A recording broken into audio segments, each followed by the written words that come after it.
Yes, Is the it? button has been. Yes, it has been. That's why we're live. We're live now. Yay! Hi everyone.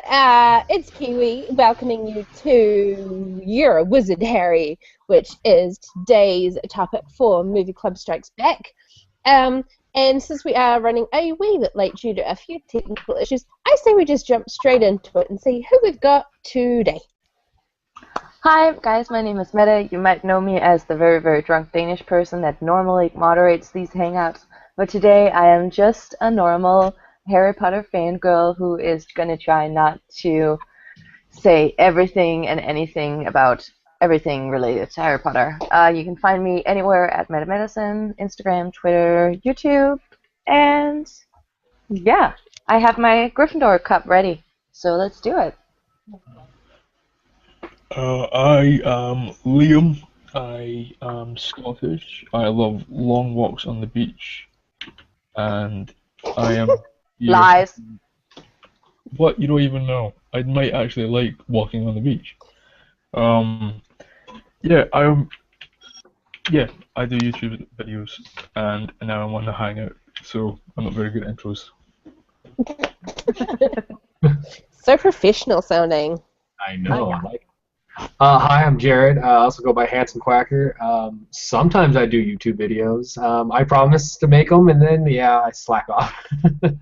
I'm gonna be trying to do videos soon enough, but we'll see what happens. My Twitch things kind of went down.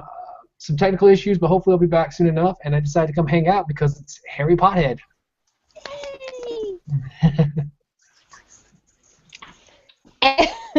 And Jenny, who was up next, has suddenly just disappeared. I think it was dinner time, so she's just run off to get some food. So we'll come back to Jenny in a second. So I'm Kiwi, but I'm not hosting the show today either. All I am doing, though, is representing House Gryffindor. Hey, I took the Pottermore test. I am House Gryffindor because I always back the winning side, y'all. I'm Slytherin. Not surprised. Really not. But today we're actually going to be hosted by Chris. So Chris, what have you got for us today? All right. Again, you can find me on YouTube occasionally when I do reviews for Movie Club Strikes Back at Easy Chair Reviews. And as Kiwi said, today we're talking about Harry Potter. We've got a couple of questions, a couple of interesting things I think are going to be fun to talk about.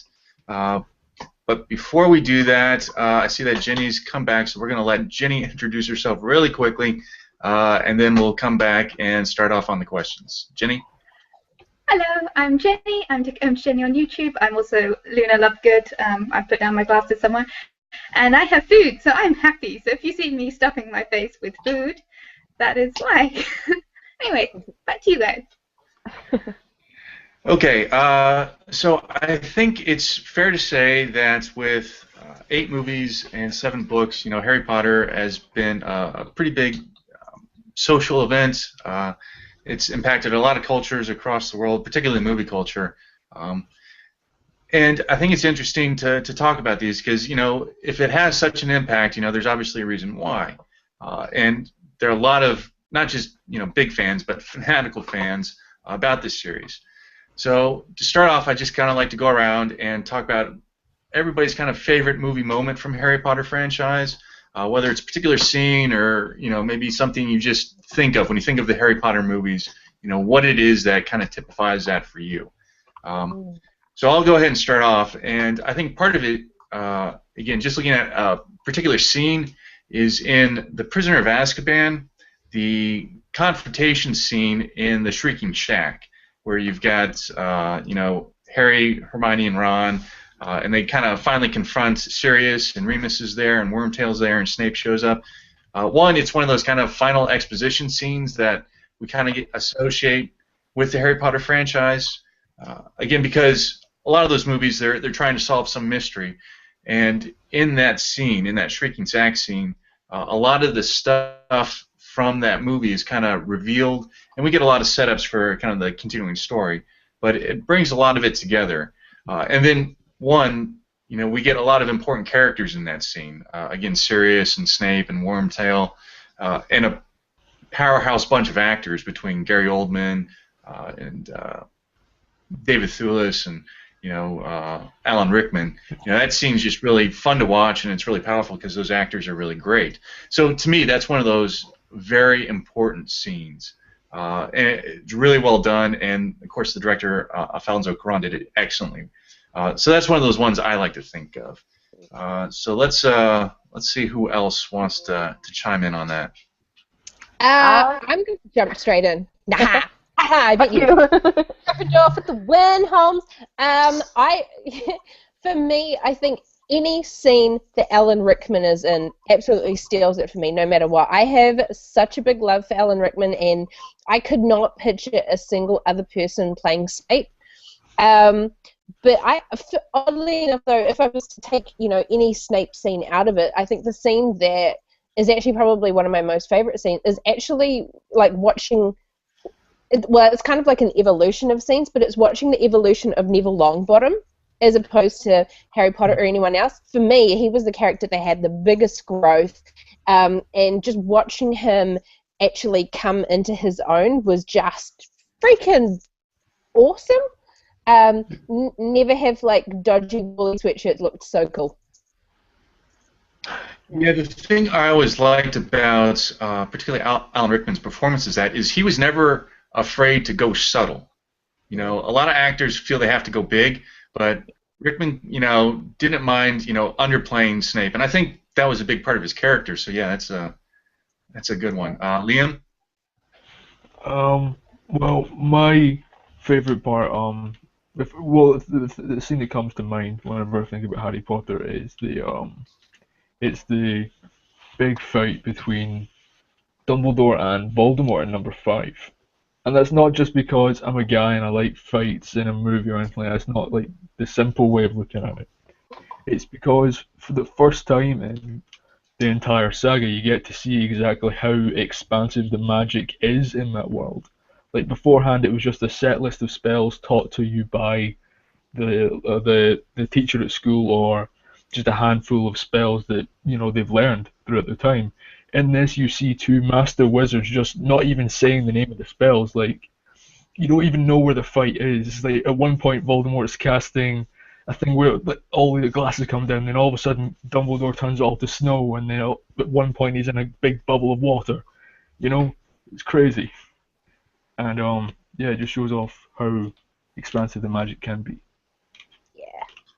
Yeah, what's really interesting, I think, about that one is that, 5 minutes beforehand, you see the Death Eaters fighting the Order of Phoenix, which is another great scene, another great battle. But that's all, just flashes of color. And you see them waving their wands, and it's really exciting. But then, like you said, you go into the, the Voldemort versus Dumbledore, and these are the 2 powerhouses, and you can see kind of what like you said, the magic really can be like.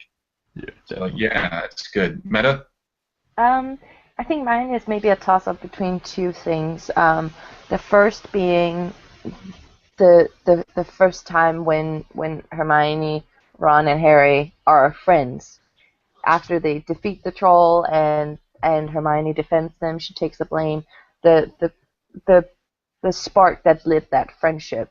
I really like that scene, considering how young the actors were and everything. I think it's really solid. But then again, I've read the books so many times that it's also the books affecting me.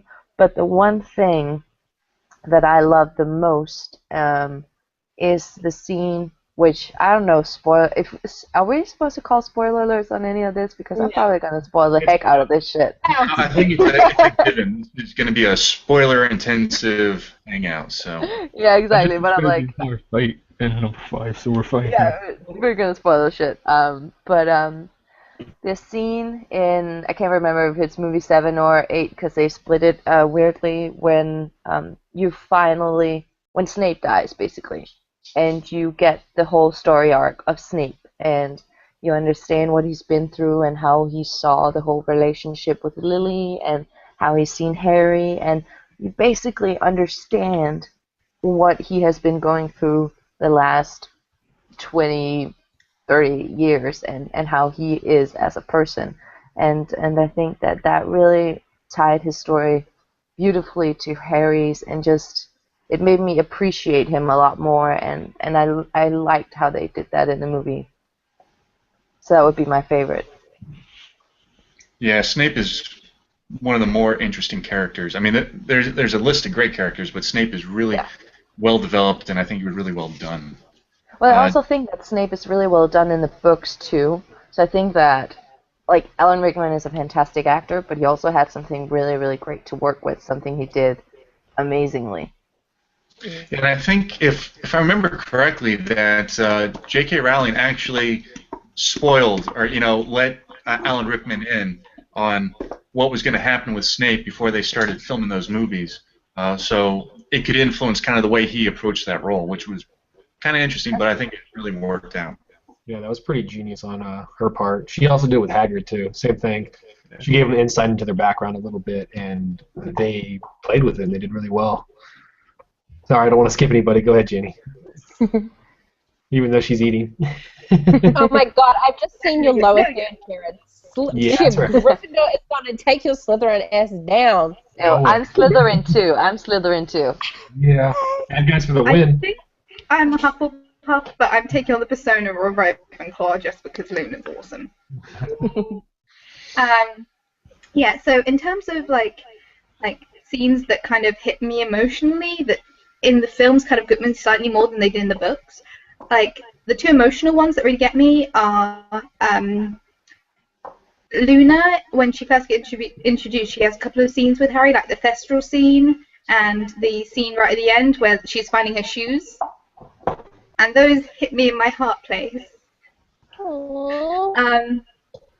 And the other scene that is one of my, the most tragic scenes in the book and was so well translated to film is the Dobby scene. Oh my God, don't mention it. I was just about to say that. Aww.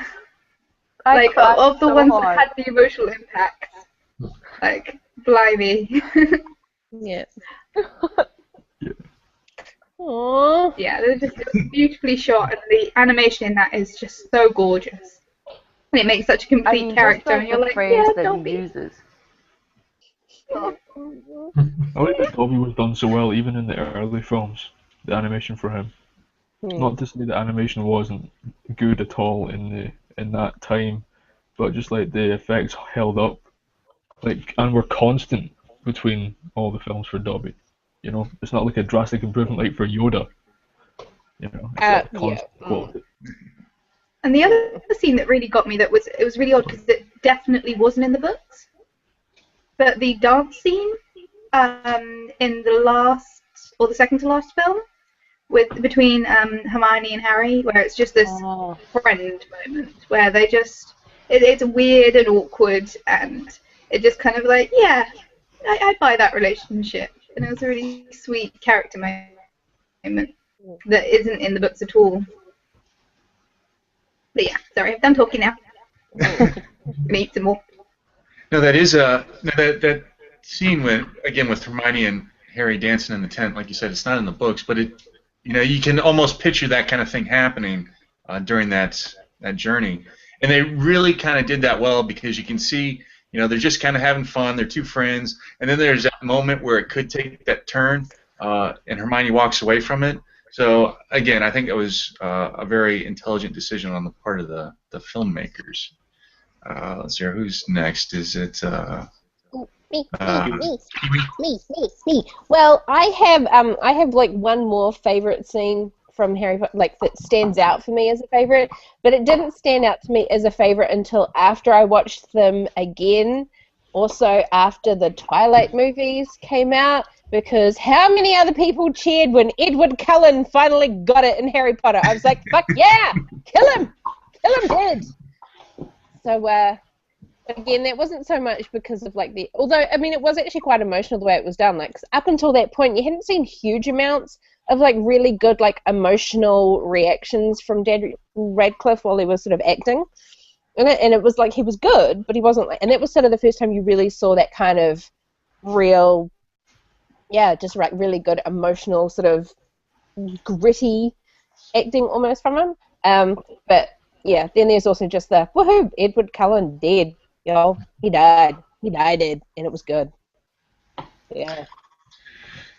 Yeah, it was. It's tough to know who to actually credit with the actors. You know, Emma Watson and Daniel Radcliffe and Rupert Grint, because you almost want to say they really lucked out because those guys were able to carry some very important roles as they grew up. You know, you wouldn't have been able to have told that necessarily when they were kids. I mean, they did great jobs as kid actors, but you know, with the range that the movies went through, you know, from very kind of kid action-oriented adventures to a little more thoughtful, a little more emotional pieces. You know, having actors that could get into that range, you know, as young adults was pretty lucky. And I think again that's another interesting aspect of the franchise, and the fact that the relationship between Harry, Hermione, and Ron was really going to be critical to making those movies work.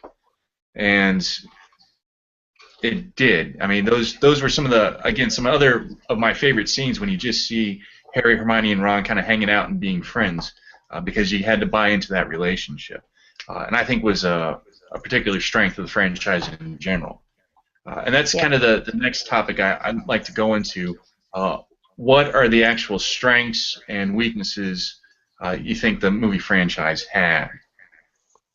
Well, I think overall the biggest strength is actually the quality of the acting. Like, I mean, like you said, when you're casting like really young actors to play the roles of these, you know, child stars that are going to be carrying the movie, and the fact that it's going to run over such a long arc and a long time period, you know, you really don't know what you're going to get. I mean, how many child stars go completely off the rail? How many ones, you know, the range of emotion that they need to show as they're growing. You don't necessarily know whether or not they're actually going to have the acting chops to pull it off in like 4, 5, 6 years' time. So the fact that you can actually see the progression of their acting ability and skills as they're progressing through the movies is a huge strength. But they had just such an amazing cast of actors overall to pull from. I think pretty much anyone, it was like a who's who of, like, you know, British acting royalty almost. So I'd say that's their biggest strength, though, is just the level of acting skill that they had in the whole series. Yeah, absolutely. I mean, there was really a rogues gallery of actors. I mean, between, like I said, Gary Oldman, Alan Rickman, but you know, Dame Maggie Smith, Richard Harris in the beginning, Emma Thompson, Kenneth Branagh came in a couple times. So you had, you know, a lot of very talented actors taking roles in this film. Yeah, totally. Yeah. Jenny? Music. That, like, the music of Harry Potter is one of those things that just makes the films, like, A, so much more enjoyable and so iconic and such an entity in their own right, not just a thing passed from the books. And I want to just shout that out now because it's so, like, it's one of the things that define the films for me. I'm going to go back to eating now. Meta? I think actually I'm gonna focus on the negative, on the weaknesses of the movie. I think the biggest weakness is that already before the movies, the Harry Potter franchise was very big, and it was very anticipated when the new books were coming out. I know that the movie also helped to sort of boost everything, but it was hyped already. And I think that it had a hard time living up to that. I think it did a good job, but I don't think it was good enough in some instances. Oh, did she freeze? Did I freeze? Who froze? I think she froze I'm back. a little bit. I was like, keep talking, and then I'm like, nobody's moving. What's going on? I don't think Google Plus agrees with you about the fact that some of the movies didn't live up to the expectations. So clearly Google Plus was like, you know what, I'm just going to shut you down right here, woman, because the movies were amazing.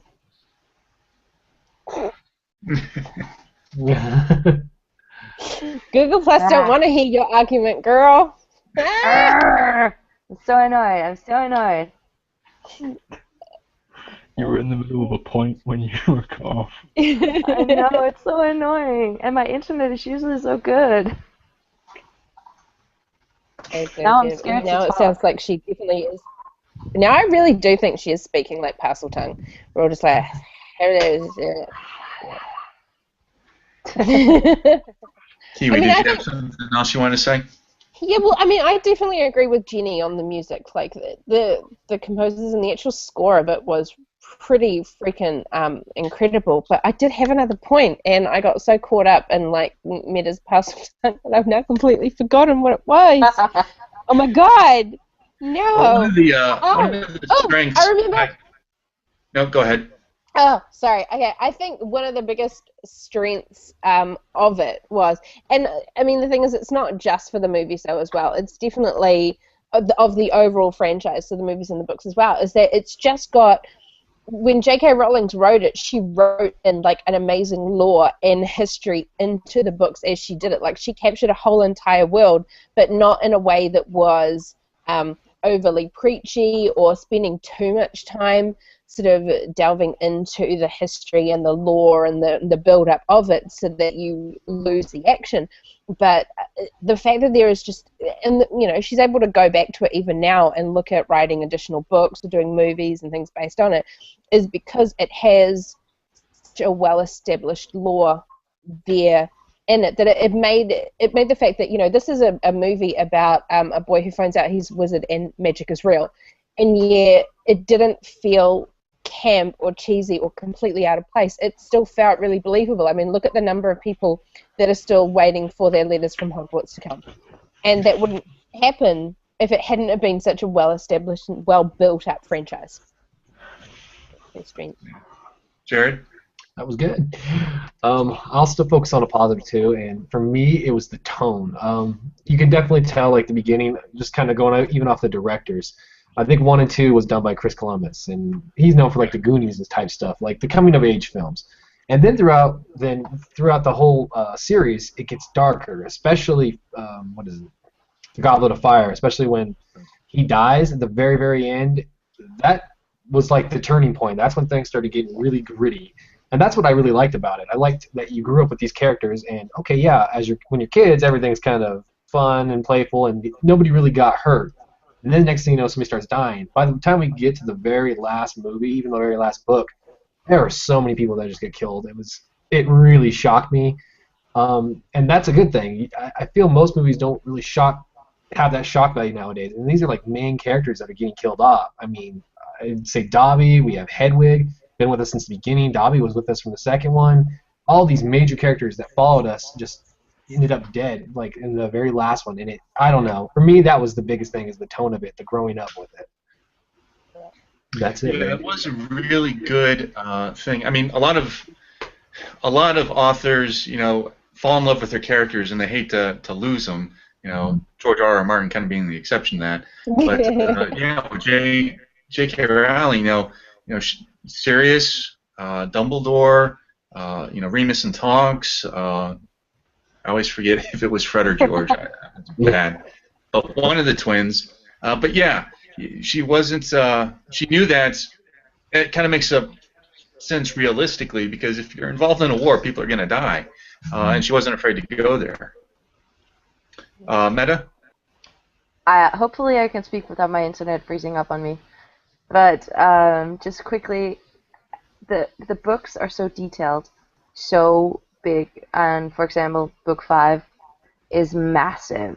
The movie is the shortest, and to me that just does not translate. There are so many things I feel like they forgot, and I think it's a weakness that they started making the movies when the books were still being made. I think it would have been way better had the books been written and then they started from scratch. I know that she was on every script and she helped throughout, but I think it would have been so much more complete had they waited for the last book to be finished. Well, I mean, what things do you feel they missed that were really important from the books to the movies? Sometimes they missed some of the more emotional stuff. For example, a lot of the things about the development between Ginny and Harry, and just sometimes also the relationship between Dumbledore and Harry and Snape and Harry. Just a lot of the relationships lost a lot of things because there were some important scenes for me, and some important dialogues that was missing. And I felt that the movie suffered a bit by that. Interesting. I mean, I can see that, but I guess it's just when you have an adaptation, though, you're not. I mean, it literally is that. It's an adaptation. It's not going to be taking it scene from scene. So I know it's not going to be that, but then I also think that there are some important clues that not even the readers really picked up on. So how could the screenwriters pick up on these small little clues that would be very, very important in the 7th or 8th movie? And I think that's kind of, that kind of sucks. Yeah. But I do agree it's an adaptation. It's not a page-by-page movie of the book. I think it did a really good job trying to do it, but I think that especially, like, movie 5 was a huge letdown for me. Huge. Because, again, the longest book, shortest movie, and I think they missed so much important stuff. But I'll stop being negative. No, I mean that's a pretty valid point. There's always going to be something that you have to lose, and trying to know what's important later when you don't know what later is going to actually entail, is pretty tricky. Yeah. Liam? My thing is very much along the same lines of Meta. Like, I would say possibly it's where it is a weakness. What you said, it can also be a strength of how big it was. For the movie success, I would say it's because it's so big and because the franchise is so already well established and the quality of the movies that were already in place.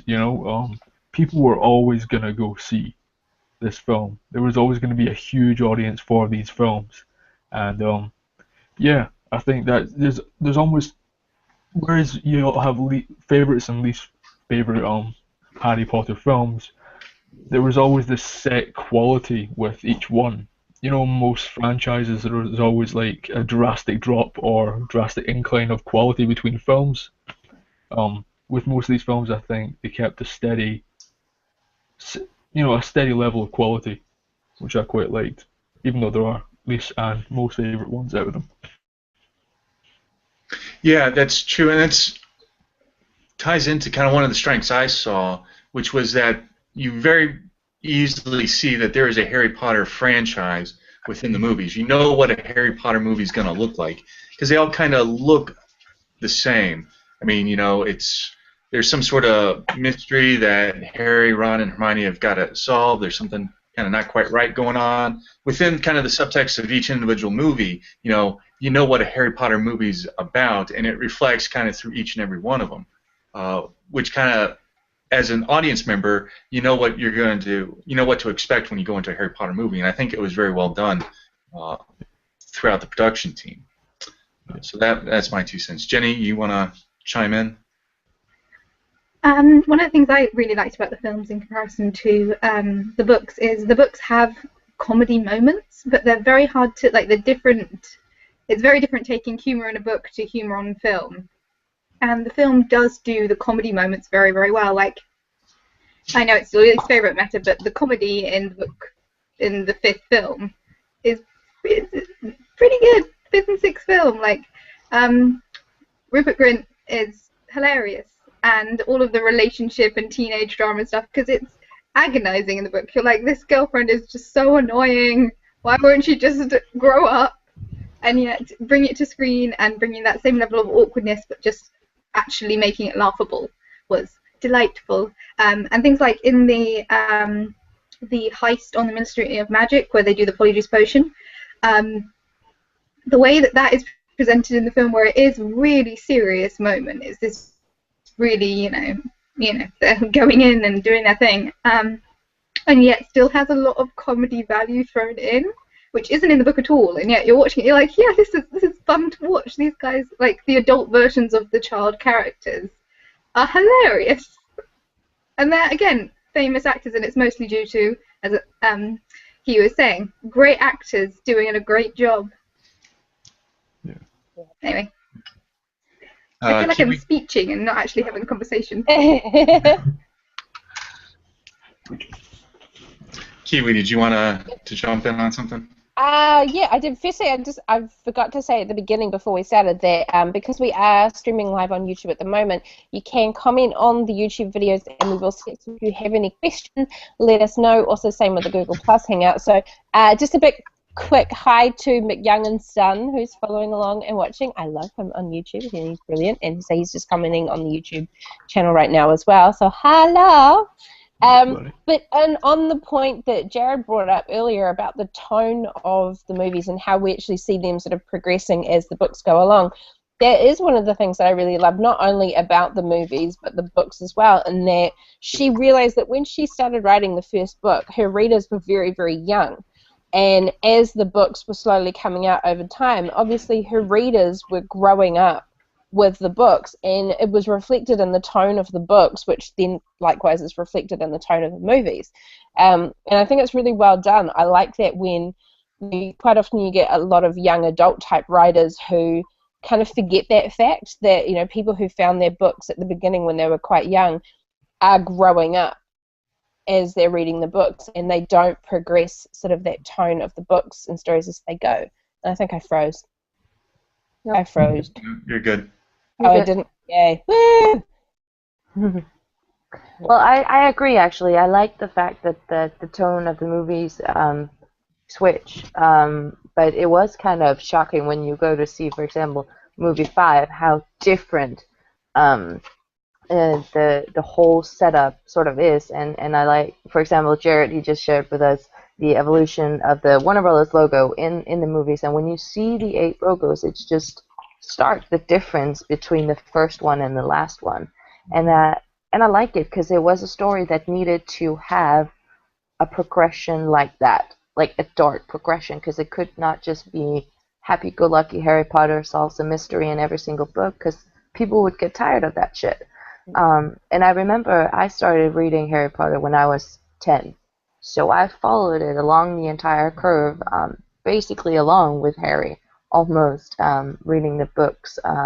It was the first book I read in English, and it has so many memories for me, and I think that it was good to follow this curve into darkness and then have a happy ending, sort of. Yeah, and that was a progression that was done both through the books and through the movies. So you almost have to kind of give J.K. Rowling credit, like you said, for understanding that arc and being able to deal with it. And looking at one of the complaints I have when I think the franchise, and really this is both the books and the movies were kind of weak on, was the way they dealt with magic. And I almost have to fault J.K. Rowling on this one because it's kind of muddled in a way. You look at how magic first comes out, and it's very much, okay, we're going to learn these spells, and it's this kind of piggish Latin that we're going to speak in, and you have to say the words correctly, and you have to twist your wand the right way, and it turns magic into a very technical sort of thing. And magic always, for me, works better when it's more magical, more mystical. You don't quite understand it. I actually see that. Did it freeze? I think he did. Yeah. Well, I know. I'm with him on that point, though. Oh, went off on a rim and I didn't even realize I had frozen. We're doing a lot of freezing today. Google Plus doesn't agree with you. Google Plus is all like, magic is magic, y'all. It comes at you. Well, I actually do kind of disagree a tiny bit with you on that point, and I like the fact that, for me, it just sort of showed that on one aspect there is that kind of that technical aspect of magic, and that, okay, pretty much anyone can kind of learn it in a way. But then there are those other ones where it falls a lot more naturally to them, so those are usually the ones that become a lot more powerful because they have that more internal magical ability. But then, yeah, but that was my complaint, is that she actually kind of never solidified one way or the other. There was, like I said, okay, learn the words correctly and learn the correct, wand technique, but you never really kind of, because then she would go back and say, well, Voldemort's really, really powerful, and he knows all this, other kind of magic, and Harry's really, really powerful. And you never got a sense on, okay, well, why are they so powerful? You know, he was chosen, or all this. So she kind of split the difference, saying, okay, well, I'm not going to explain why some people are just better than others, because if it was just the technical aspects, then Hermione would have been the best, because she was so attentive to detail. So she split the difference. Like, she didn't really understand how she wanted to approach magic, and I think that led to a weakness in both franchises. Okay, yeah, I can actually see that. I think maybe you've sold me on that point. Damn, that doesn't happen often. People don't often change their mind about things. Ugh. You not think it's because it's that sort of develops as with their understanding of magic. Like, to be sort of like when you start off, let's say driving, you think of everything in a procedure, and you think of everything as a technique, and it's, like, almost simplify it by giving it a technique. But then as you grow more masterful with the magic, like as they progress in their school life and their familiarity with magic, it becomes easier, so they don't have to follow these procedures anymore. I don't know. I can't say what was, in her mind. I'm just saying that's the way it comes across as, not being a fully developed idea. It was like, okay, I got to show why some kids are better at magic than others, and it's just going to be because they can't speak Pig Latin very well, or don't know how to do wand techniques. So, yeah, to me, it was just kind of like a very kind of weird way to approach it, and again, to me, felt very muddled. Yeah, no, it should have been much more clearer. I mean, that was me stretching just there to come up with that comeback to me. So, should have been clearer. I'm trying to see who's next. Jenny? Yeah. One of the things that I found interesting was I started rereading the books when I knew this was going to be the hangout, and I was like trying to marathon my way through them. And then I was like, no, I shall make a costume instead, because that would be a more long-term use of my time, and I've read these books now. And one of the things that I really love about the books is the childish sense of injustice. Like, you really, you feel this is, really wrong that Harry is being blamed for Dobby blowing up the cake. And this is, you're getting that moment where you're like, I'm really rooting for this hero and everything's going wrong. And I just found it slightly odd that when it comes to the magical rules of both the film universe and the book universe, when it comes to the legal aspects of underage magic, there's always a couple of little plot holes scattered throughout. Because if Harry has got the trace on him, why is he being accused of Dobby's actions? Because there are definitely points where wizards come to the Dursleys and do perform magic in the house. So it's not on the house, the trace is on him. And it's just one of those little things where you're like, I get it for the emotional resonance, but why is you so holy? Why are there all these plot holes when it comes to illegal magical use and what constitutes, being expelled, when apparently it's innate magic? Children who are magical have innate magic. Then why is it now illegal once you're in school? Yeah, consistency sacrificed for the sake of plot convenience. It rears its ugly head a couple of times. Yeah, and it does it books and films. Yeah. You know what always bugged me about Harry Potter? We'll start with the first one, where, okay, obviously everybody knows Harry's a big deal, but nobody tells him. Nobody tells him shit. They let the trolls go after him. They got this teacher that almost kills him after the first one, so he comes back the second year, and they don't tell him anything again. He finds out about the Parcel Tongue and the Chamber of Secrets. They still don't tell him anything.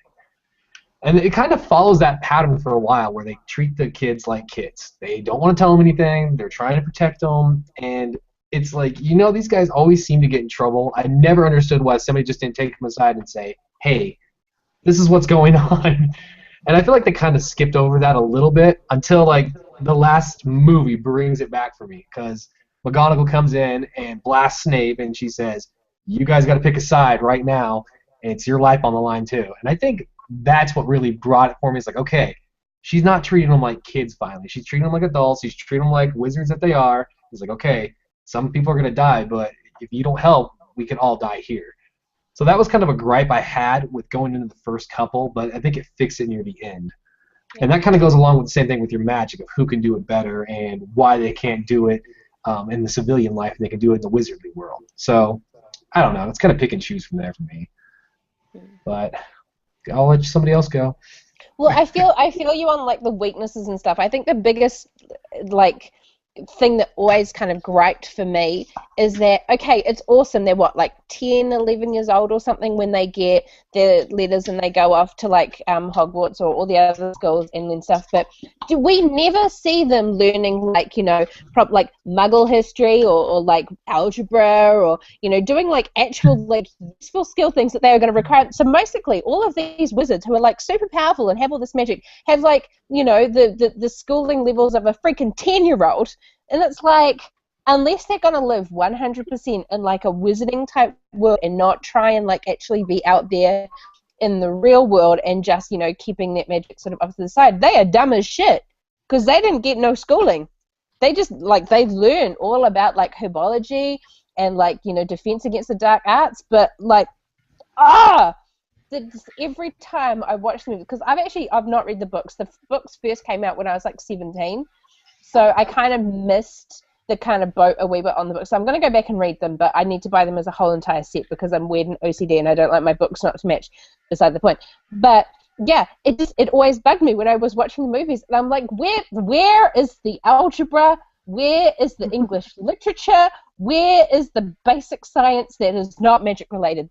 I'm just going to say what I just wrote down. Well, Voldemort is just like Hitler. There's a perfect race, and he brands the wizards and stuff and puts them all in camps. You're right. If he would have known his Muggle history, he would have known about World War II and Hitler. Exactly. Yeah, that was one of the things I was hoping to say about the like overall design of the movies that I was hoping to pop in at some point. But the idea that like everything is about like 1950s sort of style costumes and like themes, and it's very sort of pre-internet era, sort of semi-World War II like. And I like the fact that they have that because Voldemort is basically wizard Hitler, but the fact that like they actually followed that theme through to the overall set design and costume design for all of the characters, like it's a post-war wizarding world. I really like that. And my other point, sorry, I'm going to stop talking in a minute, I swear, was that I have really thought about the schooling at Hogwarts, like how do they learn maths and English and physics, and my conclusion is they don't need to know about physics because magic, pretty much vetoes all physics. In the books, if you haven't read the books, there is in Transfiguration, there is apparently a lot of maths involved in Transfiguration. They've got to write down times tables and do all of that sort of thing in order to like work out how the physics of things transforming into one another works. So that's kind of maths. Once they have optional courses, they also have Muggle Studies, and I think it's arithmetic or something. It's like historical wizarding languages. So they can learn like code breaking and that sort of thing, and Hermione does that as an optional course.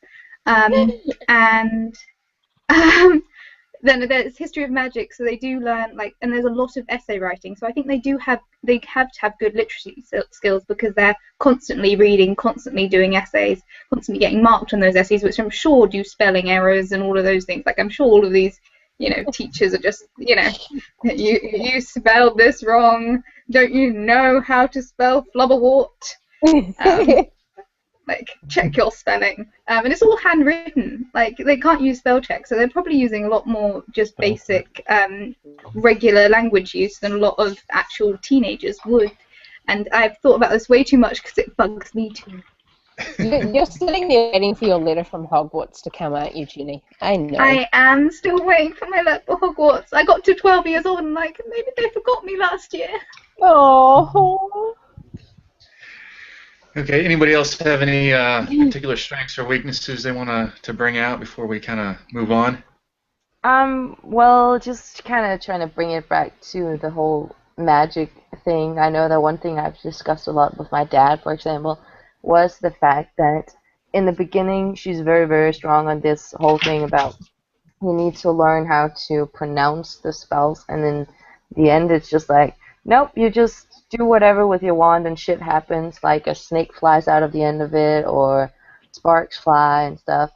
and that kind of annoyed us because there's no consistency in it, like who can do what. But I think that it fits with the tone that you no longer need to really understand magic because it's just there. It's just something that they do. It's something that they need to do to survive. You don't necessarily need to know the exact words and phrases and flicks and Alohomora or whatever the fuck. But it's That's the actual spell. Leviosa,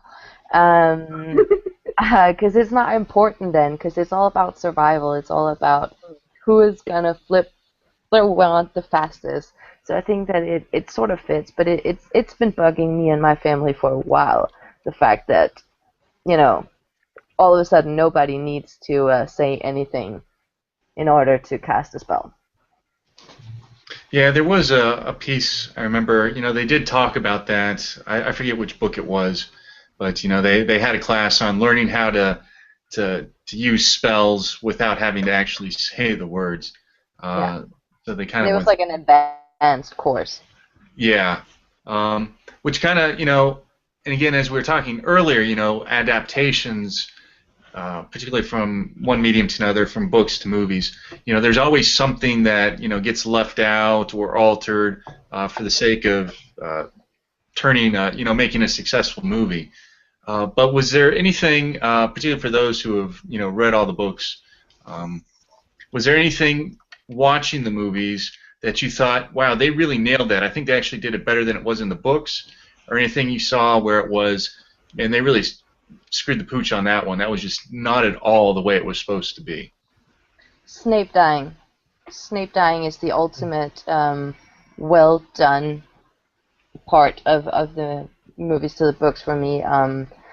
Maybe it wasn't exactly how I imagined it, but imagination is not, it's flawed, obviously, and I think that they did the most perfect job with that scene. It turned out a lot better than I thought, and I also kind of liked in the second one, Harry Potter, just Harry confronting Tom Riddle in the Chamber of Secrets. I think that was done really well too. I did not like the Basilisk fight though. Maybe that has something to do with the animations and stuff, but I think that they kind of dropped the ball on that one.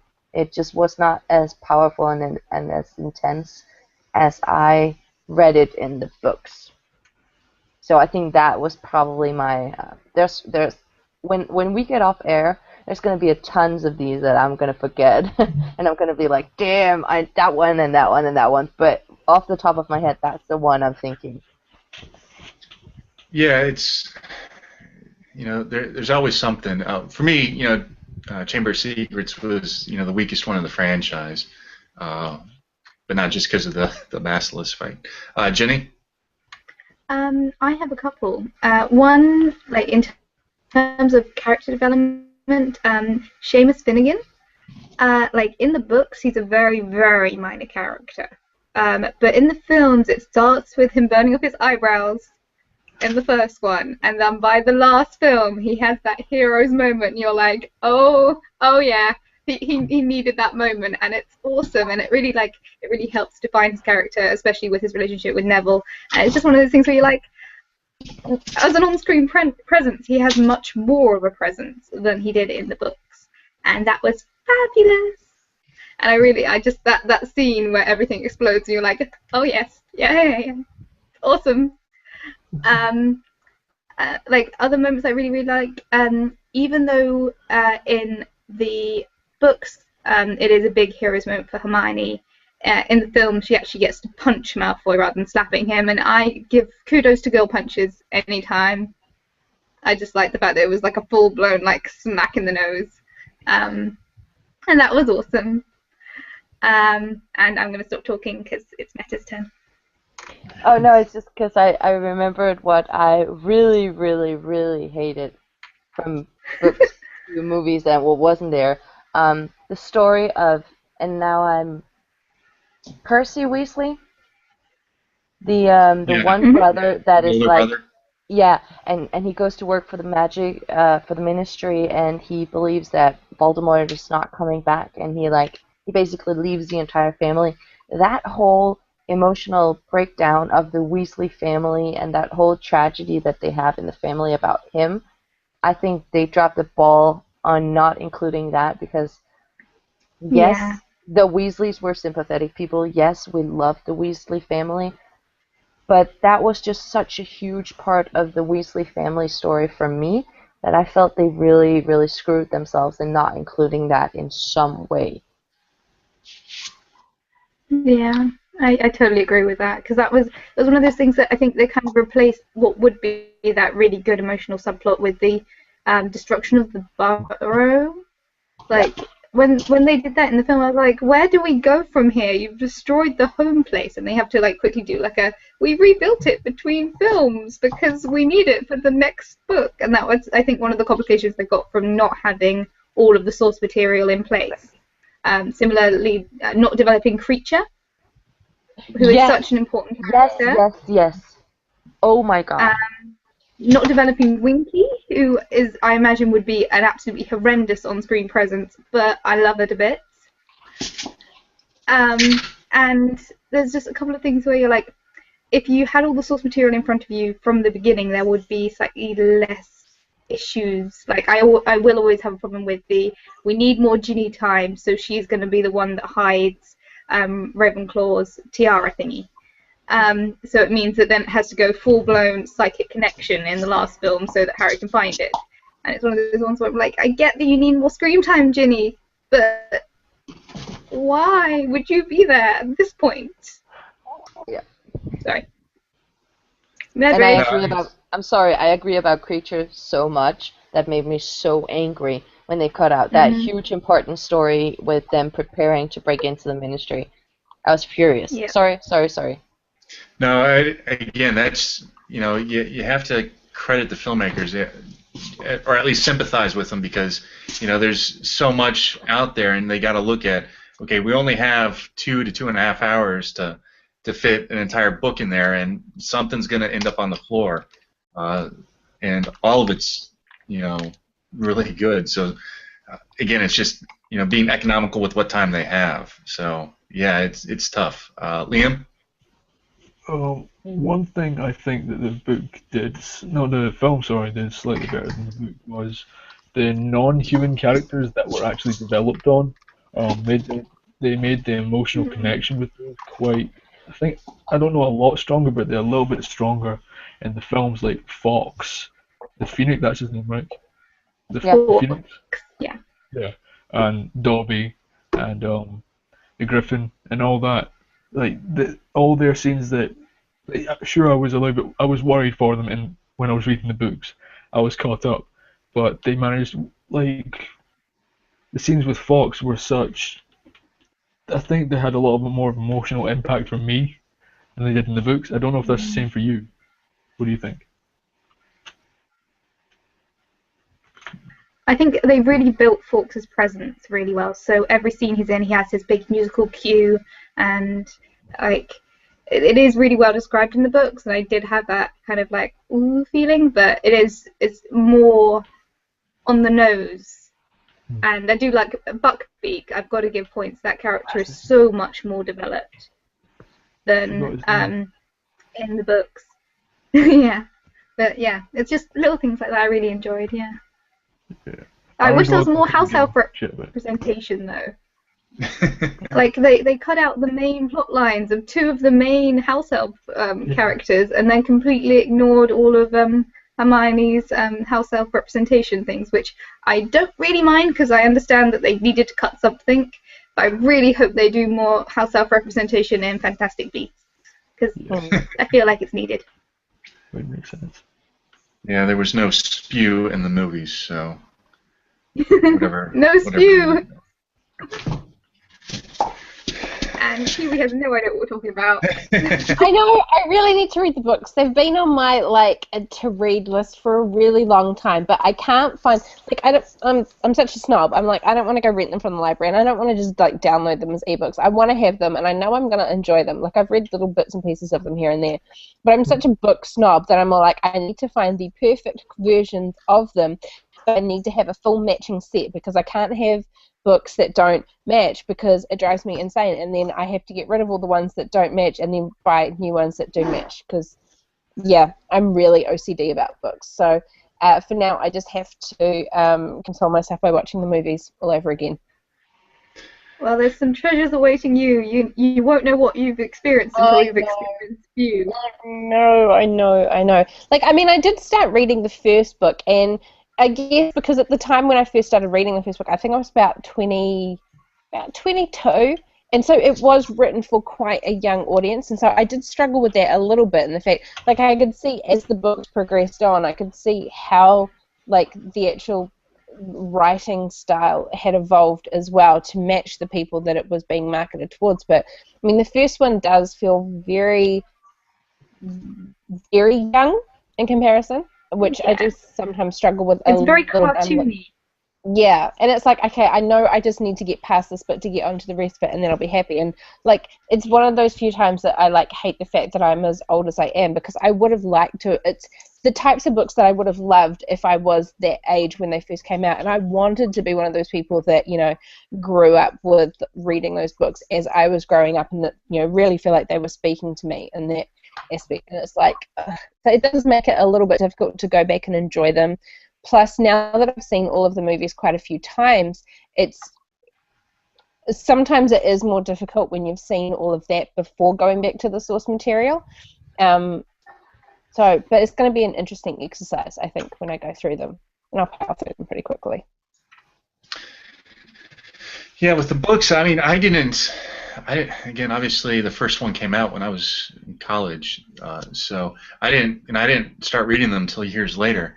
And it wasn't until after I'd seen at least the first movie. I don't know if I'd seen the first two, but I was working with this one guy, and he was quite a bit older. And I walked into his office one day, and he had one of the Harry Potter books out. And I was like, "Are you reading Harry Potter?"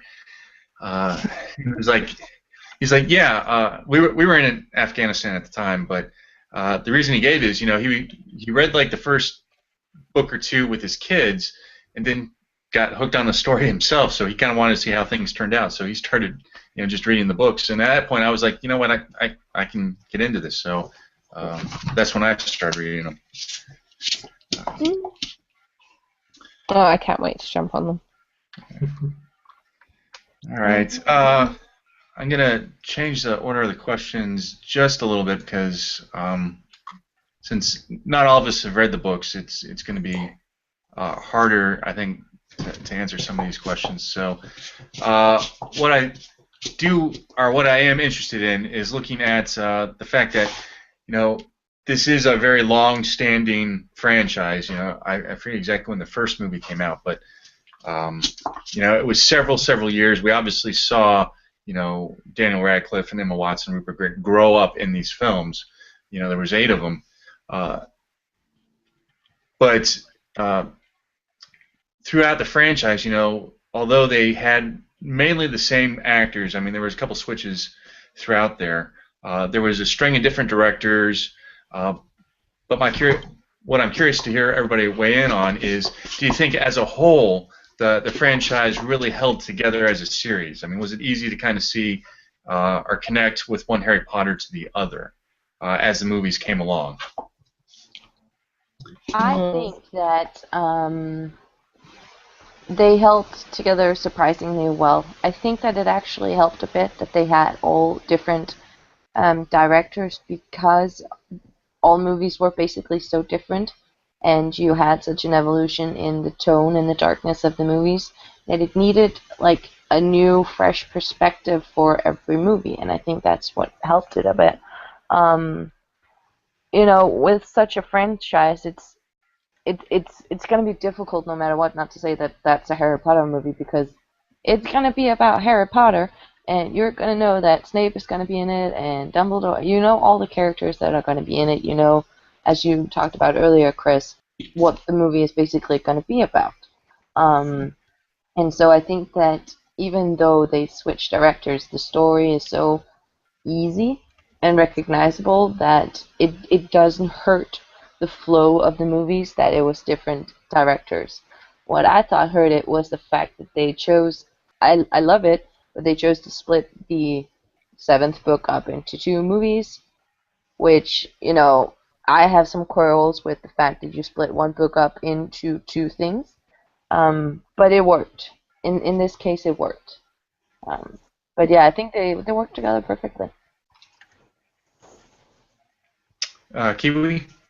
Yeah, I think the reason why, even though there were different directors and you know the tones of the movie was changing, the overall theme was still staying the same, and a lot of that comes from having such good source material for them to work from.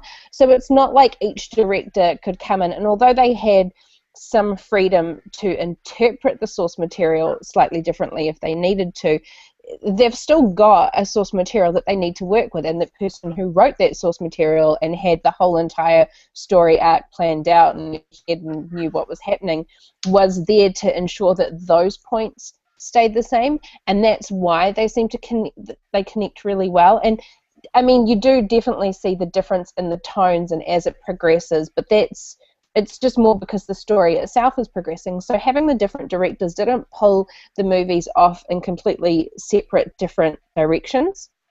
I think maybe the only thing possibly, no, actually, even the point that I was about to make didn't really work. So yeah, I don't think it suffered from having different directors. I think it actually brought a lot to it. Yeah, it's again. It is tough. No, No, it is tough when you've got different directors, you know, and they've all got different visions and particularly different styles. I mean, you see Chris Columbus versus, you know, Alfonso Cuarón, and then David Yates kind of swinging. You know, they've got different tones they like to hit, different beats they like to hit. So the fact that they were able to kind of coalesce that into one franchise was pretty good. And again, I don't know exactly what kind of emphasis the studio put on that, how much they limited the directors, but overall I think it worked. Jenny? One of the things that I found as I watched it, I read the books before the films came out, and then I watched the films in order, and I watched all of them in the theatre in the end. What I found, at least with the first two, was that because I was relatively young and I hadn't watched that many adaptations, that my focus on book deviations was a bit too high to actually enjoy the film as much as I could have done if I'd had more awareness of, well, that it's an adaptation.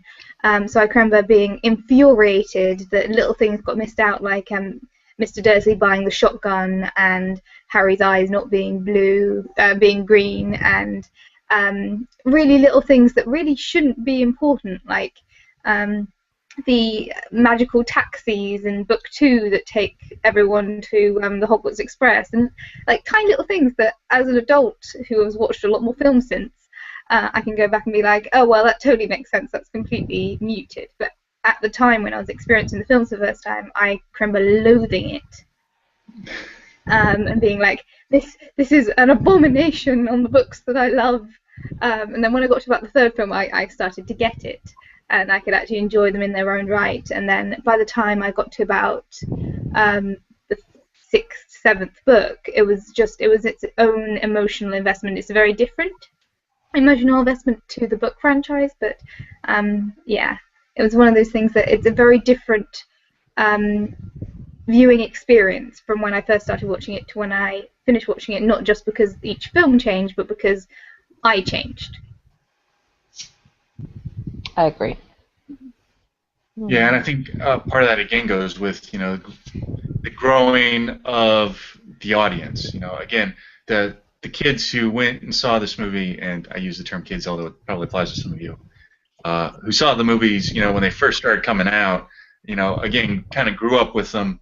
as we progress towards Deathly Hallows 7 and 8. So tastes kind of change, and you kind of evolve. So you get a piece for that. But I think one of the interesting pieces, what I think helped a great deal, is if you look kind of who went through and who had input and influence on these movies, you see that a lot of the producers changed throughout the years, and producers really kind of run the sets when it comes to movies. And with the change in production teams and the change of directors, it's really interesting that you kept the feel for the Harry Potter movies. And a large part of that was probably, again, with the actors. We saw the same people, by and large, come in over and over again. And on a brief side note, I feel bad for Michael Gambon because he never was Dumbledore for me. It was always Richard Harris. Even though he had the lion's share, every time I see him on screen, I was just like, I wish Richard Harris was still alive because I think he really did Dumbledore well. Not to say that Michael Gambon didn't do a good job, it just wasn't as good. But one of the key pieces was they had the same screenwriter for each movie. I think he actually missed out on one, but it was a guy named Stephen Kloves, and he wrote the scripts throughout the entire series, with one exception. And that Michael Goldenberg did number 5, and Stephen Kloves did the rest of them. Yeah, I think that really helped nail the tone down. So you had the same pen, crafting the screenplays as well. So I think that really helped. Kiwi, you want to? Yeah, I mean, you sort of hit the point that I was just about to make, because I just was doing a little bit of extra research before I came on to do the Hangout. And so David Heyman, who was the main producer of them, who was producer of all 8 of the movies, so that he had that continuity there. But he was actually quoted in saying that one of the reasons why it did gel so well is that all of the different directors themselves were actually, and he called it the generosity of the directors, and that they actually spent time with each other. So when they were handing over to each other, they included sharing a lot of rough cuts, things that didn't make it into the movies, and actually spent time with each other to kind of help make sure that cohesiveness was there without stifling anybody else's creativity on it. But it was just giving them that opportunity to understand where they had been coming from, so that they could take those points and sort of run with them further, but with their own vision, but without taking away from the original vision. So I think that as well is what really helped kind of keep it as a cohesive franchise, rather than these little pieces put together to try and make one franchise with it not working. So I think those are a lot of the key elements as to why you can have multiple different directors but still have a really cohesive franchise, which I think was pretty cool. Yeah, it's got to be tough, and I think you almost kind of see the same thing with the Marvel universe, because you got a bunch of different directors, different storylines, different characters, and yet they're still trying to keep that pretty similar as far as tone and theme throughout those franchises. So I think we can kind of shift a little bit now, talk about the impact that the franchises had, either on other movies, other movie franchises, or just kind of in general, what you think those impacts have been. And to kind of kick off, one thing I think I noticed is the fact that now we're seeing a lot more movie adaptations splitting books, because we definitely saw that with Deathly Hallows, and then we're seeing that with some other franchises as well. I haven't seen the Twilight movies. I haven't read the books. I want to make that abundantly clear. But they did split the last one. I was aware enough to notice that. Yeah. So there's the feel that they need to follow that, because Deathly Hallows did kind of work. That they're kind of following that beat point, where if we think there's too much, we'll just split. Yeah. So it's definitely having an impact on the industry. Kiwi? Yeah, I think most of sort of franchise book series are doing that now.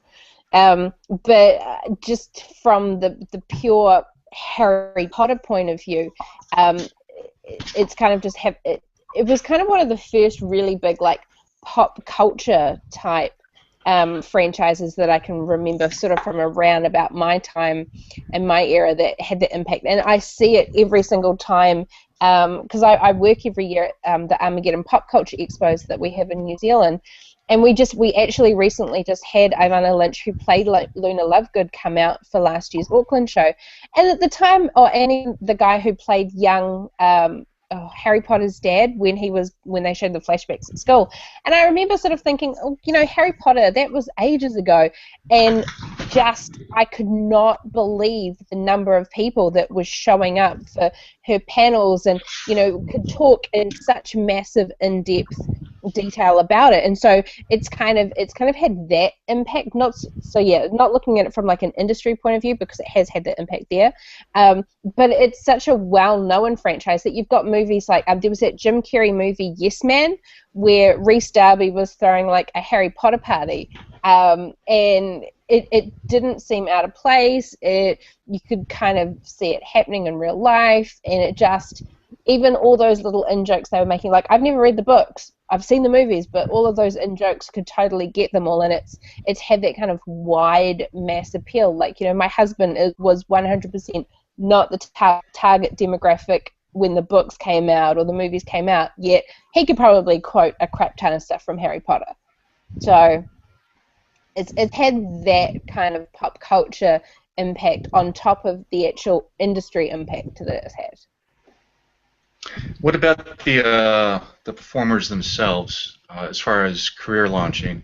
Because I know, you know, Emma Watson is well on her way to being a great actress.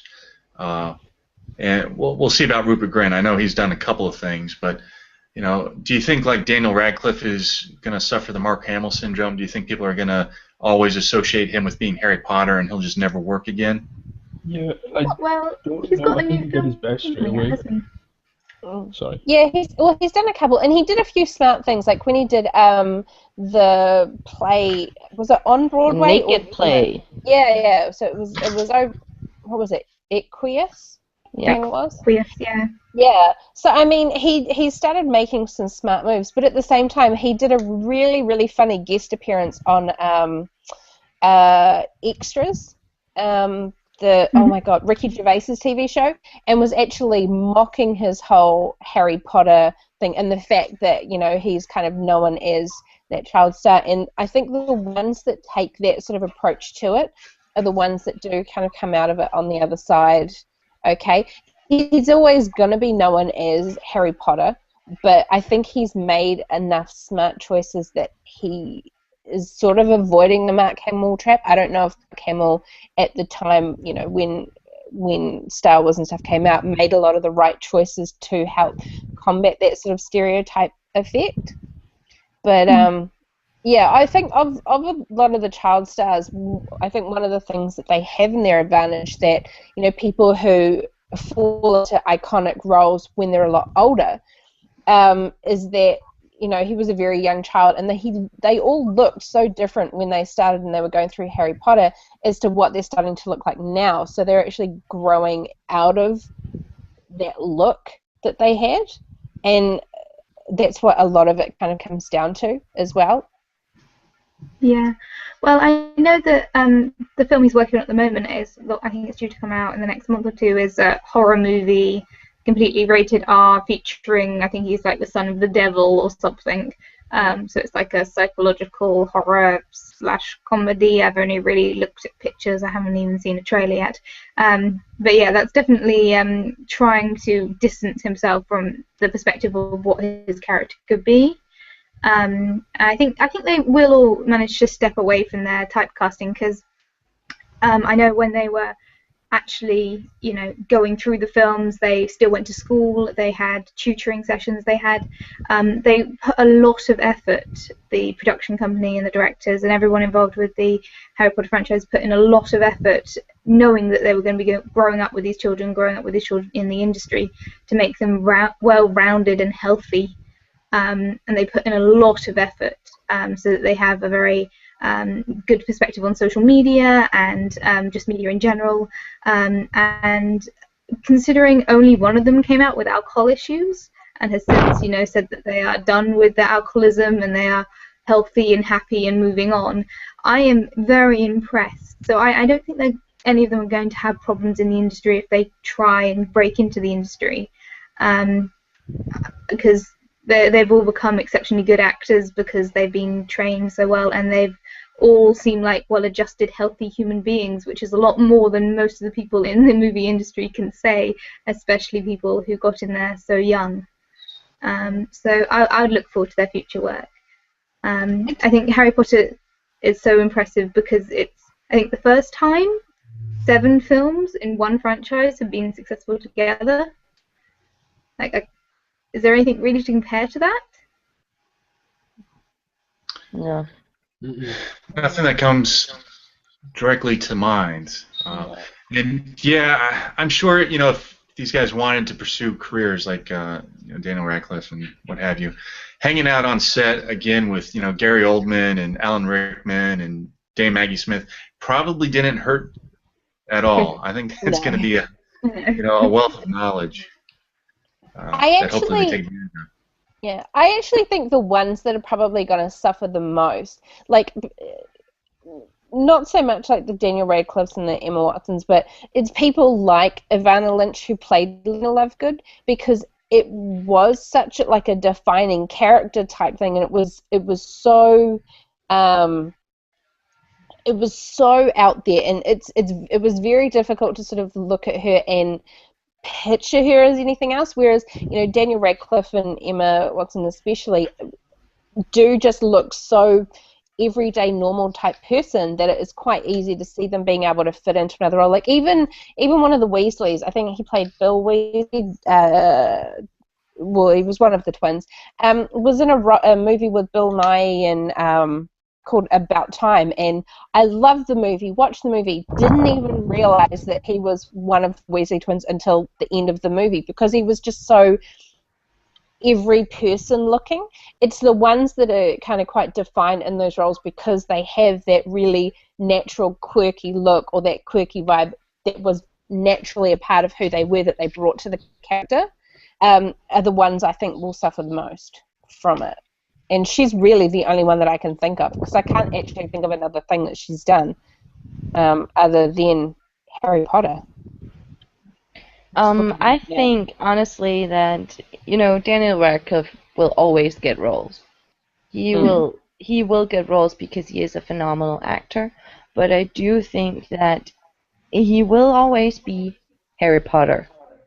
I know with his, it's a new movie in Denmark, forgive us, the romantic comedy thing where he's like he's friend-zoned or something like that. Me and my friends went to the movies, and everybody was just like, "Oh, that's the new Harry Potter movie." That's just how it is. It is Harry Potter no matter what he does. But I think that he's starting to be able to break out of that.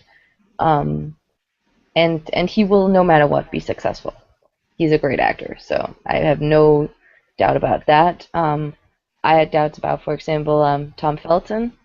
My darling Malfoy, as his role, not that big, not that much, depth, not because I don't know, it was just nothing really that special. It's not like he's done anything really important since, and he's not. He was in he's quite normal. The reboot. He was in the reboot of the Planet of the Apes movie as a minor character who's a bit of a dick. So I think he's been typecast as a bit of a dick. And he also does look. He looks like a bit of a dick. He does. Let's be honest. Pretty much. So he might have been slightly typecast. Yeah, and I just think he is very. I'm gonna be mean. He's a very average, plain, normal, and there's nothing really that that's special about him. He's not that type of actor where you're like, oh my god, he's so handsome or so good, and it's not like he has such an amazing talent that he will be saved. But it's just I don't know. I was really kind of impressed with how he handled Draco Malfoy's character, particularly in the last couple of films, because from the Half-Blood Prince to the end of Deathly Hallows, that was some tough stuff to get through, and I'd like to see Tom Felton kind of branch out and do more because I think he's going to have chops. Yeah, I definitely agree. In the later movies, from like the last 3, 4 movies, he did excellent work because he also had something to work with. I feel like the Malfoy character in the beginning was just a bully character. He is just a bully character in the books also because you don't get that depth in the story. You get that he has a dick father and a bitch mother, but you don't really get anything else. You get the more character development in the later books and movies. So I definitely agree. He does some stellar work in the later movies, not in the beginning. And I think he deserves a chance at something like a bigger role. But I'm not sure he can handle it. I think I'd like to see him try something very different. Something maybe with comedy or like some sort of thing that isn't being angsty. If he could try and portray something that isn't angsty and do well, he would convince me that he has like career potential. But at this point, all I've seen him doing is being angsty. Yeah. On the point though of are they going to fall into the trap of just being seen as the same character? And I know I keep talking about Luna Lovegood, and it's only because I'm looking at her right now, little Miss Jenny. But I think there's the 1 or 2 characters that don't really want to even be seen as anything else. Because, I've only seen the first A Very Potter musical, but didn't she actually show up in the third one, A Very Potter scene, actually playing Luna? Praise be to her for that. She is cashing in hard on her role as Luna Lovegood, and if I'd played an iconic role like that people were still fully into, I'd be cashing in on it as well. But it almost feels like she doesn't want to be not seen as Luna Lovegood and be seen as anything else. It kind of feels like she's like, look, this is it for me. This is what I want. I want to be her for the rest of my life, and is just cashing in crazy on it. But to be fair, I don't think she got anything from the Harry Potter musical because I don't really think they even get any money themselves almost, and it was just a one-time at LeakyCon. Yeah, but it's not so much more on the money on it. It's more on keeping that character alive to then be able to turn around and get appearance fees from going to conventions and stuff like that by keeping that character and that fan base alive. Well, I also do think that she doesn't really have the wish to become a big successful actress. That's not what I've understood from interviews I've read with her. She enjoys playing the character and she loves Luna, as we all do, but she doesn't want to take it any further.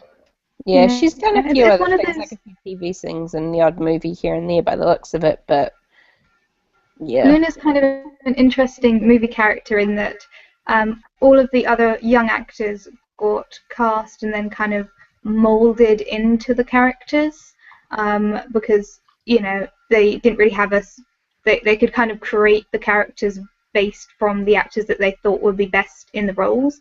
But by the time they got around to casting Luna, they were looking for someone who could jump directly into the role, so someone who didn't really need molding, and so they found the perfect girl who embodies Luna from a personal level, I think, as well as a character level. And I don't think there's much acting involved for her because she's just naturally that character. So I think if she wants to, I don't know if she does. It seems like she's not that interested in going into too much of the movie career. But if she is interested in doing it, again, she needs, like Tom Felton, to do very different roles and really shake it up in order to prove that she has that range. But she's such a perfect Luna, I don't really want to let her go.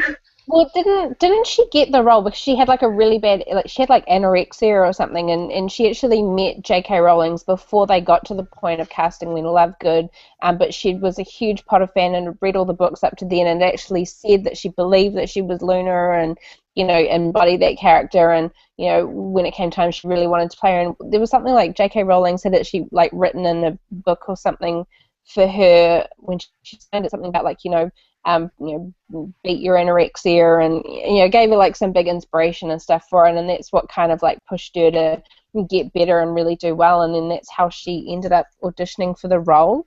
I remember there was some story like that about it, and that's why she's got such this strong affinity for the character, and because she kind of felt like that was the character that gave her the inspiration to keep going and keep fighting, I think, from memory. I think. Yeah. Yeah. Oh, yeah, Jared. Yeah, I suppose we can't finish out a Harry Potter chat without discussing probably the most important thing about which house is best. Well, I'm not going to back you on Slytherin, man. I'm not going there. Well, you don't have to. It's obvious that Slytherin is the best house. It's the best bad guys, the best wizards. I mean, if the kids were smart, they would have joined them when they had the chance, and they could have won.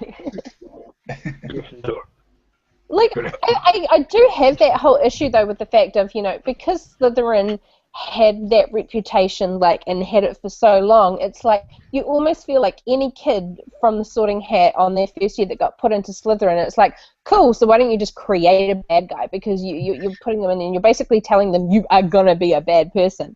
So it's almost like they were predetermined to become assholes. Well, it's funny any because good Slytherin characters?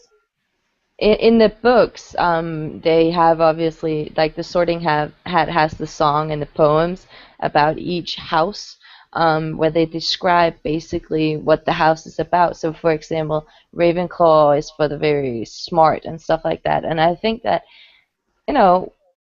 you can always do all those tests, like what house do you belong with, blah, blah, blah, blah, blah. But it all comes down to, do you see yourself in what the Sorting Hat sort of says about that house? And I've always thought, oh my god, I'm Gryffindor. Totally Gryffindor, because that's just the normal, because you want to be the good guy.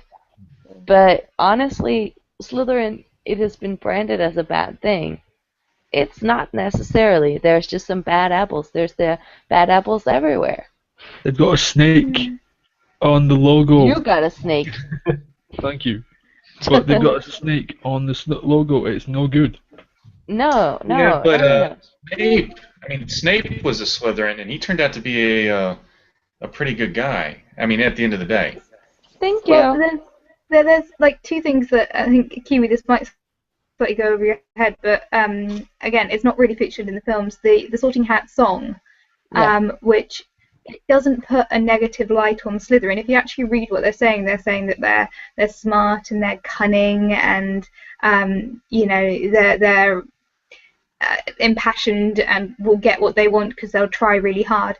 And it actually shines all of the houses in equally good but maybe slightly limited light. And again, with the Sorting Hat thing, the conversation that Harry has with the Hat later on is about, well, why didn't you put me in Slytherin if you wanted to put me in Slytherin? And it's because Harry asked to be put in Gryffindor. So it's about, sorting isn't necessarily to do with what's ingrained inside your head from a biological standpoint, because you have the Patel twins, is it? Mm-hmm. And they're split up. One of them's in Ravenclaw and one of them's in Gryffindor. It's not a genetic prerequisite. It's not a cultural prerequisite to which house you go in. It's where you perceive yourself to want to go. And each house is, nice and unique in its own way.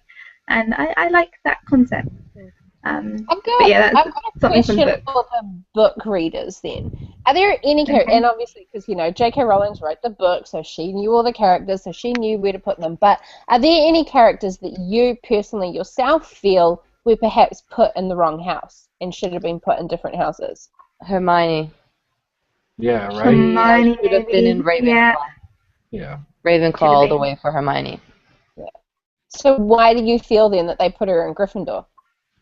Is it because they wanted to portray Gryffindor as the hero house so that for people who were reading and people who were watching the movies could easily... It was like, the version of like the old westerns where like if the person was wearing the white hat, they were the good guy and you cheered for them, and the person wearing the black hat was the bad guy and you booed them. Because for people that I know, especially that were young as well, that watched the movies for the first time, as soon as a person from Gryffindor was there, you're like, cool, they're the good guys, I cheer for them. If they're Slytherin, they're the bad guys, and I boo for them. Yeah, I think that at the end of the day is a case of, sacrifice for plot convenience. She needed Hermione to always be hanging around with Harry and Ron, and the only way that really happens is Hermione is in Gryffindor as well. So. I kind of disagree. I think that she put Hermione in Gryffindor because, the Gryffindor, the motto is sort of they're the brave ones and all that stuff. I think that she shows by having, because I feel like Hermione, Ron, and Harry are three completely different people that could maybe go in three different houses, that you don't need to be a certain way to be brave or to represent your house. You can be smart and you can still be fiercely loyal and courageous, or you can be sort of dumb and not really know where you're going in life like Ron and still be very, very courageous. So I think that was sort of her point with doing that. I'm trying to remember, I may be wrong, and this might be a false memory, but I think on the Hogwarts Express on the way in, Hermione reels off this whole speech about what house she wants to go into, and I think she does say that she would consider going into Ravenclaw or Gryffindor, but she would prefer Gryffindor, and I can't remember exactly why. I think it's because of all the historical people that have been in Gryffindor that tempts her in, and therefore it is again her subconscious choice. And there is something which is a really important moment at the end of the last book, which Kiwi, you might want to take out your headphones for a moment, because it's not in the film. I'll give you a thumbs up when it's time to come back. When the flashback between Dumbledore. One moment. Dumbledore and Snape, where they have that moment where he says, I think we sought too early. Because Snape got put kind of into a house which, given his actions, maybe is a bit misleading. And I thought that was a really interesting sentiment in terms of house sorting. Anyway, Kiwi, you can come back. Okay. Yeah, it's just one thing that isn't featured in the films. I think is a really important moment for characters, one particular character's development to do with sorting. But you have to read the books. I will, damn it. I'll see if I can pick up a good set in a couple of weeks' time at Armageddon. Someone's bound to have an awesome, collector's box set of awesomeness. And what house is everyone in? Since I don't have the Q&A or the YouTube, do we have any questions or comments from the Peanut Gallery? No, it's been a wee bit quiet in the Peanut Gallery. I think everyone's just been sort of watching along with us. We did have a few in the Q&A section, but I didn't speak foreign languages, so that made it a bit difficult. Was it Danish? I don't know. I know one of them wasn't. One of them was Spanish, and I could only pick out one word. I no hablo español. I will take a look at those. All right. Do we have any final things we want to throw out there? Gryffindor all the way. Hufflepuff. Slytherin. Slytherin all the way. I'm yelling Hufflepuff for wearing a Ravenclaw uniform. Minor houses represent. Okay then. Well, let's go ahead and go around the table and kind of say, again who you are and where the internet can find you if they want to look for you. All right, I'll start us off then. I'm Meta. You can find me anywhere at Meta Medicine, also known as Undesirable Number 1, my favorite shirt. I do a bunch of different stuff. I need to catch up on some movie reviews. But otherwise, I post pretty regularly on Twitter and Instagram, and I'm only annoying 50% of the time. Also, go Slytherin. Liam. I've been a wee bit quiet in this hangout. That's mainly because I really have to contradict most hangouts to just daft things to say, and everyone else has very intellectual, very smart things to say on this topic. So I'd say a wee bit of a backseat on this one. But if you want to see me somewhere, see me on YouTube. Servatoric's on there, and oh wow, I'm just as bad at intros as I am intros. So Intros, that's intros. Intros, wow. Also, speaking English, you're fabulous at that. I said outros and intros. No, I give up. No, you didn't. Quick. Totally did it. Well, I'm Jared. At Handsome Quack. You can find me YouTube, Twitch, Twitter, all that good stuff. Yeah, not much of an outro man either, so I'm right there with you, Liam. But I will leave it off with Go Slytherin, obviously. They're the winners no matter what. They're the winners in my eye. Yeah. I'm Jenny. I'm Took It Home to Jenny on YouTube, Took It Home to Jen on Twitter. I'm really behind with all my movie reviews. I will get round to finish them off when work is not insane, and I could have done them this afternoon, but instead I decided to make this from first principles, so time wasting for fun's sake. And I am representing Hufflepuff while wearing a Ravenclaw uniform, so I'm just going to represent all the minor houses that aren't the good guys and the bad guys. And yeah, that's pretty much what I do. I'm Kiwi. You can find me on YouTube at NZChrisGirl or on the Twitters at KiwiChrisJones. And I'm always on Twitter. I'm probably on Twitter more than I probably should be. So come and tweet with me and we will have great big discussions about all things awesome and movie.